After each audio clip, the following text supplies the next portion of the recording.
Although the royal gates appear serene, mayhem is breaking out behind them. In a shocking turn of events that anyone anticipated, King Charles recently revealed the Queen's last will with explosive results. The monarch's final wishes from beyond the dead have left Prince Andrew, Prince Harry and Meghan Markle in shock. It's not only about the money, we assure you, power, heritage, and the mysteries the Queen carried to her grave, until now, are all at play. Tears were shed, some from sadness, some from outright betrayal, as courtiers frantically tried to control the emotional fallout. Royals are trembling at what the Queen left behind. And why did some family members inherit what some are referring to as the monarchy's most sacred treasures, while others were left out? This revelation is the biggest royal shock since Megxit, according to whispers coming from inside Buckingham Palace. The firm's inner circle is being rocked, old scars are being torn open, and bitter rivalries are being sparked. Even though the Queen's last desires were inscribed,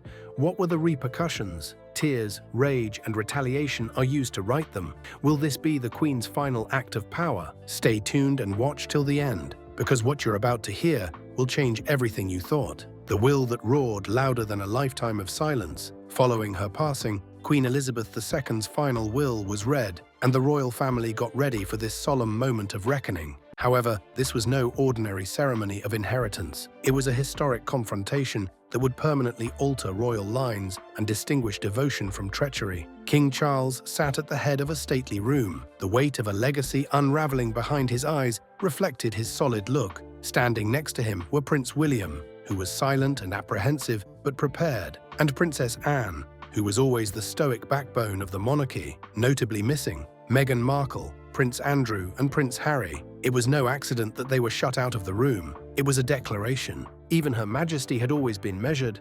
She never talked quickly. However, she revealed the realities she had meticulously concealed for decades when she passed away. The will was not only lawful, it was also multi-layered, strategic, and devastatingly accurate. The Queen's lawyer, Sir Gavin Oakage, delivered each sentence with a quiet intensity. It was a last statement of who had upheld and who had betrayed the crown, and it had nothing to do with property or titles. The most horrifying aspect of the Queen's will, perhaps, an envelope that was sealed and kept safe by the royal guard. Only if someone questioned her wishes would it be opened. It contained a trove of sworn statements, emails, letters, and audio recordings, the kind of material that has the power to destroy reputations. This was the Queen's ultimate trap, a subdued yet effective disincentive to a rebellion. The world will know your reality if you try to fight me. The room froze when Section 7 was read. Officially, Prince Harry and Meghan Markle were no longer eligible for any royal financial assistance. For their children, that meant no inheritance, no access to royal trusts, no use of any estate-related properties, and, most cruelly, no titles. There was more to this than money. It served as a metaphor. Royal duty entitles one to royal privilege, the Queen made clear. The Queen's sealed envelope would be opened and given to Commonwealth leaders if Harry, Meghan, or anybody else went to contest the will. This was done to safeguard the crown worldwide, not only to punish. To put it another way, consider the impact this would have on the organization you were formerly a part of, not simply your reputation. The Queen wasn't holding back when she addressed Prince Andrew. Revocation of all remaining military decorations. Royal patronages were removed. Termination of ceremonial responsibilities. 90 days' notice to vacate all royal palaces. Even worse, the will stated that the palace would provide no defense in the event of any future legal disputes. The Queen had clenched her once forgiving hand into a fist. The man once referred to as Mummy's favorite was now completely severed from royal privilege. Princess Anne and Prince William remained the pillars of continuity, while the rest were stripped or humiliated. They didn't require any dramatic declarations, therefore they didn't get any. Their allegiance was presumed, validated, and held in high regard. Anne's composure and William's silence was serious recognition of a new age emerging, not terror. Charles was still subject to his mother's criticism, even after ascending to the throne. As he listened, a little sting was visible on his face. Even the monarch himself was reminded that duty now took precedence over legacy in the will the Queen had prepared, which was intended to strengthen rather than to flatter. Even though it hurts the family he is supposed to bring together, he must now carry out the Queen's will. Snippets of the will were released to a few media outlets within hours. This was what the Queen had anticipated. She had planned for it to occur. The message would be made very clear by a coordinated media explosion. The crown is not a game. It's a religious obligation. Despite the flurry of speculation from tabloids, anchors, and royal journalists, the harsh reality was that she had outwitted them all, even from the afterlife. The Queen did not lose her temper. She hit with the accuracy of a grandmaster at chess. This was preservation, not retaliation. She had been heartbroken by years of seeing her family fall apart in front of the world. But rather than retreating, she devoted her last days to writing a document that would speak for her when she was unable to. This was more than just wealth redistribution. It was a declaration of judgment, a plan for the monarchy's continued existence, and a personal judgment of individuals who had lost sight of what it meant to be a monarch. Truth as a weapon, not emotion. Queen Elizabeth II was always listening inside the palace gates, but she was never one to show emotion in public. She took in all of the controversies, scandals, and whispered headlines with the acuity of a monarch rather than merely a grandmother. While the world regarded her as a stoic figure, sources now disclose that she was meticulously, almost surgically,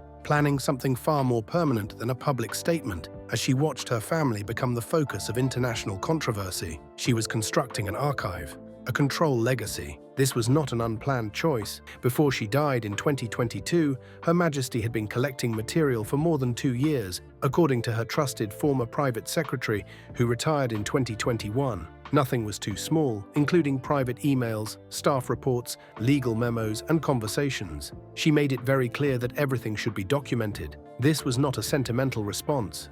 It was a plan. She was to utilize the sealed envelope as her last tool of command, not while she was alive, but after. Harry and Meghan's 2021 Oprah Winfrey interview was shocking. According to the couple, a senior royal made remarks on the skin tone of their unborn kid. The ambiguous charge sparked a media frenzy and, worse, cast doubt on all of the senior royals, including Prince Charles and Prince William. It was more than simply personal suffering for the Queen. The Crown's moral authority on the international scene was directly threatened. She was aware of the risk that racial controversy could undermine Commonwealth allegiance, particularly in nations like Australia, Canada, and Jamaica. The monarchy was dealing with a worldwide crisis of trust, not just a scandal. Her Majesty discreetly took over the role of her investigator starting in 2020. She gathered the testimonials of employees who had direct contact with Meghan and Harry, like as nannies, palace guards, and aides. In several instances, she even supplied confidential correspondence